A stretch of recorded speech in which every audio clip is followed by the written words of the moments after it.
Utilisation du tableau de commande chez Rimor. Ici, vous activez votre tableau de commande. En appuyant 1, 2 et 3, vous activez votre réseau luminaire. Ici, vous activez votre pompe à eau.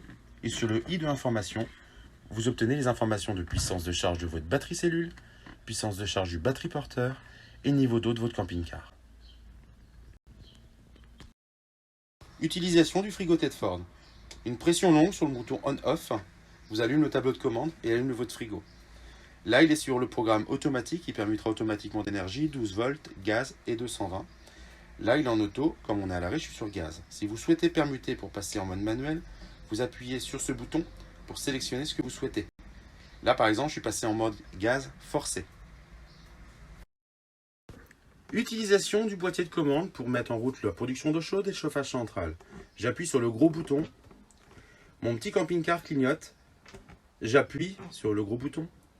Ça me propose off et là je sélectionne la température au degré près de ce que je souhaite. Et je rappuie sur le gros bouton. Ma petite flamme au-dessus clignote, ça veut dire que j'ai bien mis en route ma production de chauffage central. Je pivote délicatement, c'est très sensible, le gros bouton. Il me fait clignoter le petit voyant d'eau.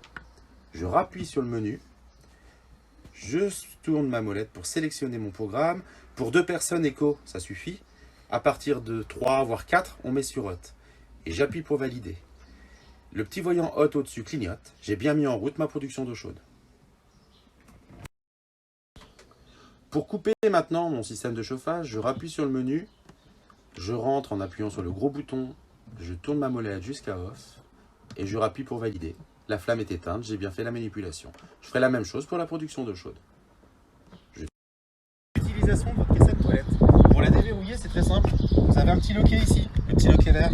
Vous levez vers le haut, vous tirez votre caissette et surtout vous la maintenez bien. La caissette, ça vaut très cher. Si elle tombe, elle casse. Vous permutez, vous dévissez votre petit bouchon. Vous maintenez votre caissette et ici, c'est le bouton de décompression. Vous la mettez dans l'orientation et vous appuyez dessus pour décompresser.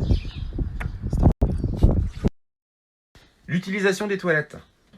Je lève mon dossier, je peux aussi lever ma cuvette. Mais ce qui est très important, quand je vais au sanitaire, c'est de pouvoir ouvrir le trou que vous retrouvez ici. Donc pour l'ouvrir, c'est très simple. Je tire la molette que je retrouve ici. Le bouton que vous avez là, c'est la chasse d'eau. La panne la plus courante, c'est un client qui nous appelle pour dire « Tony, je ne comprends pas, ma chasse d'eau ne fonctionne pas ». La panne vient tout simplement qu'au boîtier de commande à l'avant, sur la tablette tactile, vous n'avez pas activé la pompe à eau.